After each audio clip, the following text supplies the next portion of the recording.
دین کا کمال نماز کے کمال میں ہے. کیوں؟ اس لیے کہ نماز کی حقیقت یہ ہے، نماز کی حقیقت یہ ہے کہ یہ ہر قسم کے منکر سے روک دے.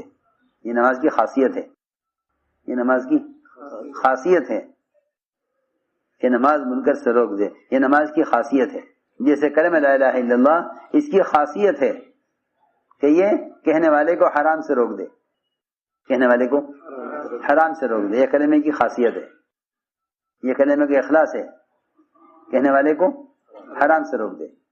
ایسی نماز کی خاصیت ہے کہ نماز منکر سے روک دے، نماز منکر سے روک دے. یہ نماز کی خاصیت ہے. اگر کسی نمازی کو اس کی نماز منکر سے نہیں روکتی تو وہ اپنی نماز کے منکرات تلاش کرے، نماز کے منکرات دیکھیں. تو لوگ سوچتے ہیں کہ نماز کیا منکر، نماز تو معروفات میں سے ہے، نماز میں کیا منکر ہے؟ کہ نماز کے اندر تو سب سے بڑا منکر ہے. آپ نے فرمایا کہ سب سے بڑا چور وہ ہے جو نماز سے چوری کرے. بڑا چور کون ہے؟ وہ نہیں جو دینار درہم چرا لے، سونا چاندی چرا لے، وہ نہیں. سب سے بڑا چور کس کو فرمایا حدیث میں؟ جو نماز سے چورے. صحابہ کو تعجب ہوا کہ نماز میں سے کیا چرائے گا، نماز میں سے کیا چرائے گا؟ نماز کوئی چرانے کی چیز ہے؟ آپ نے فرمایا کہ اس کے رکوع سجدے کو اطمینان سے ادا نہ کرے، یہ نماز کا چور ہے. بلکہ حدیث میں فرمایا ہے کہ جو رکوع سے اٹھنے کے بعد اپنی کمر کو سیدھا نہیں رکھتا، اللہ اس کی نماز کی طرف نظر اٹھا کر نہیں دیکھتے. اس لیے نماز میں کمال پیدا کرو، نمازوں میں کمال پیدا کرو. نماز پڑھنے والے سے کسی گناہ کا ہونا یہ اس کی نماز کی کمی ہے، یہ اس کی نماز کی کمی ہے. جی ہاں، کہ اپنی نماز کے اندر کمیاں تلاش کرو، ورنہ نماز یقیناً منکر سے روک دے گی. تو ہمیں نماز سے کہ نماز کا اخلاص چاہیے، کہ نماز کا اخلاص یہ ہے کہ یہ منکر سے روک دے. کہ نماز وہ جو نماز علم پر پوری اترے گی، جو نماز علم پر پوری آئے گی، وہ نماز منکر سے روک دے گی، وہ نماز منکر سے روک دے گی. جو نماز علم پر پوری اترے گی. جو نماز علم کے خلاف ہے، جو نماز علم کے خلاف ہے کہ وہ نماز منکر سے روکنے والی نہیں بنے گی. یہ نمازی پڑھے گا منکر بھی کرے گا، کیونکہ نماز علم کے مطابق نہیں ہے. اس لیے کہتے ہیں کہ اپنے ہر عمل کو علم پر لاؤ، اپنے ہر عمل کو علم پر لاؤ. کیوں کہ علم عمل کی کسوٹی ہے، علم عمل کی کسوٹی ہے. جی ہاں، اپنے عمل کو علم پر پیش کرو. اگر علم کے مطابق ہے تو قابل قبول ہے، اور اگر علم کے مطابق نہیں ہے تو قابل قبول نہیں ہے. جی ہاں، یہ اللہ کا فیصلہ ہے، یہ اللہ کا فیصلہ ہے، پکی بات ہے. دو چیزیں عمل کی روح ہیں، دو چیزیں عمل کی روح کی طرح ہیں. جی ہاں، اخلاص یعنی ایمان اور علم، یہ دو چیزیں اصل ہیں، دونوں فرض ہیں. علم بھی فرض ہے، ایمان بھی فرض ہے. کہ اپنے عمل کو علم پر پورا لاؤ.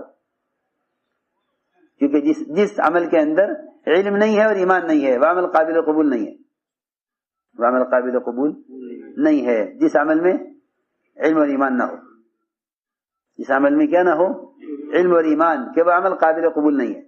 لوگ جہالت سے عمل کرتے ہیں جہالت سے. جی ہاں، کہ علم تو عمل میں اس طرح فرض ہے جس طرح عمل میں اخلاص فرض ہے، عمل میں اخلاص فرض ہے. جی ہاں، عمل میں اخلاص فرض ہے، طرح علم بھی فرض ہے.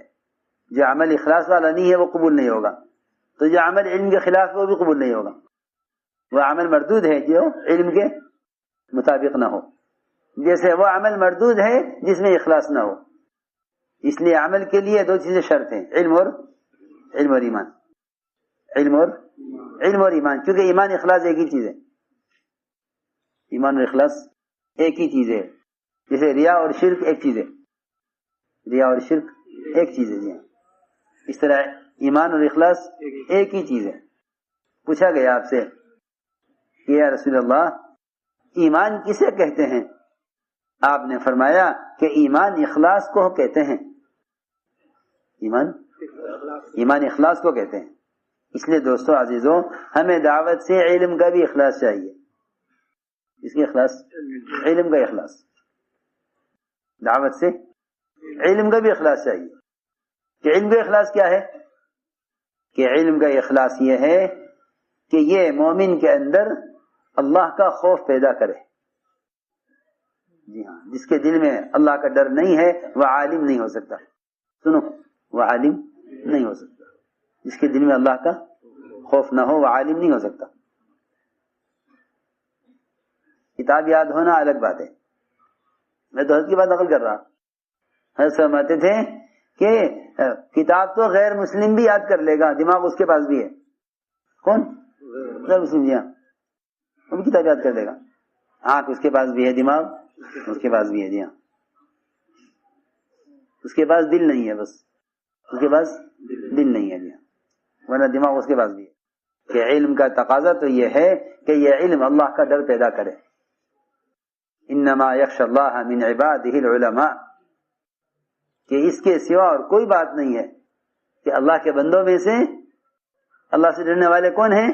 علماء ہیں. جی ہاں، کہ علم خشیہ پیدا کرے گا. علم خشیہ پیدا کرے، اللہ کا خوف. حدیث فرمایا کہ علم دو قسم کا، زبان کا اور دل کا. علم دو قسم کا ہے، زبان کا اور دل کا. کہ زبان کا علم، کہ زبان کا علم تو ابن آدم کے لیے مصیبت بنے گا. یہ وہ علم ہے، یہ معلومات ہے. دل متاثر نہیں ہے، دل متاثر نہیں. فرمایا کہ یہ زبان کا علم ہے، یہ اس کے لیے مصیبت بنے گا. اسی طرح حدیث میں. اور دل کا علم، کہ دل کا علم ابن آدم کو نفع دے گا.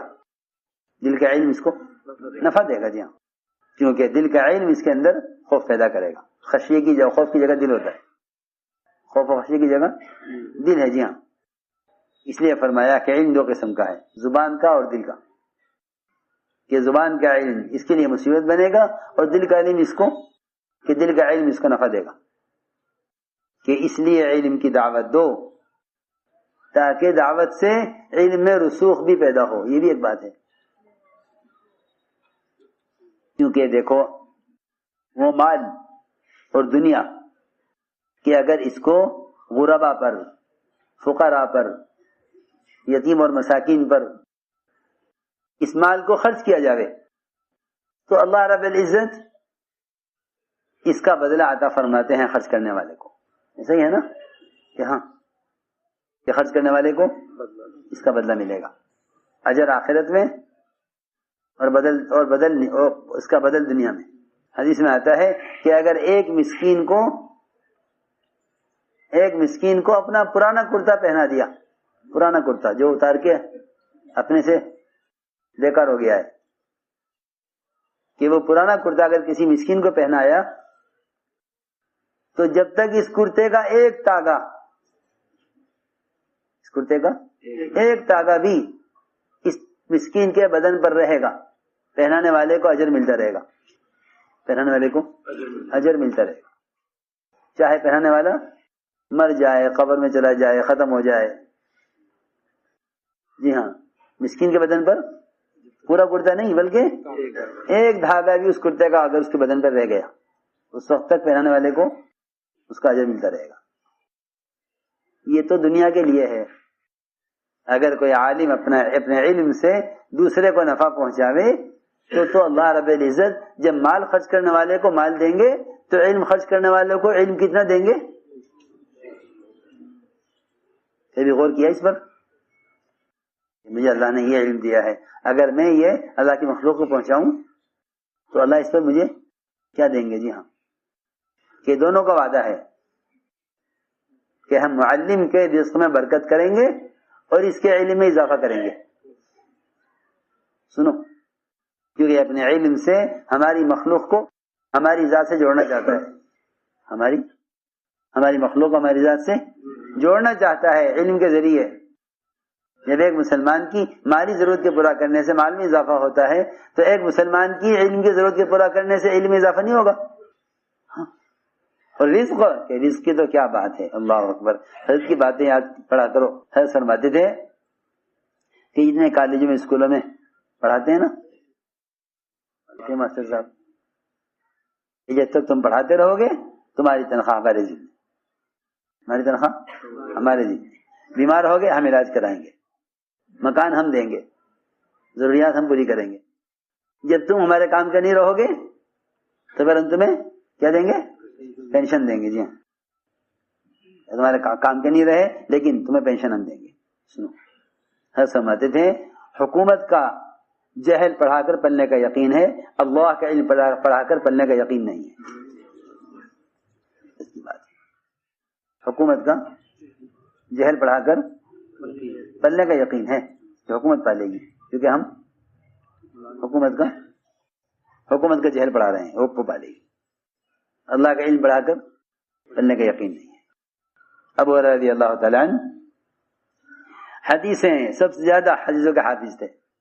آنے والوں کو حدیثیں پڑھانا، سمجھانا، بتلانا. اللہ نے ایسا مستغنی کیا رزق سے، ایسا مستغنی کیا کہ لو ابو ہریرہ یہ 17 کھجور اٹھا کے رکھ لو، جب ضرورت پڑا کرے کھا لیا کرو. اور فرماتے میں نے 17 کھجوروں میں سے 17 کھجوروں میں سے میں نے آپ کے زمانے میں کھایا، پھر ابوبکر کے صدیق کے زمانے میں کھایا، پھر عمر کے زمانے میں کھایا، پھر حضرت عثمان کے زمانے میں کھایا. حضرت عثمان کی شہادت کے بعد میرا وہ تھیلا گم ہو گیا جس میں نے 17 کھجوریں رکھی تھی. میں نے فرماتے ہیں کہ میں نے ان 17 کھجوروں میں سے 1050 من کھجوریں کھائی ہیں. کتنی؟ 1050 من. کتنی میں سے؟ 17 میں سے. اس میں کمی نہیں ہوئی، وہ 17 کی طرح نہیں.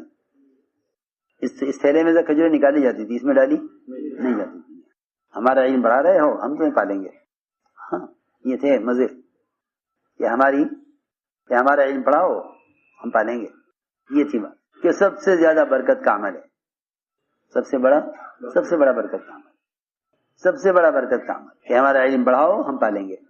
تو کتنا عرصہ کھائی کھجوریں؟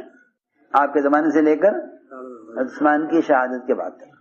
یہ سمجھایا گیا تھا کہ تم ہمارے علم کے داعی بنو، ہمارے علم کے معلم بنو.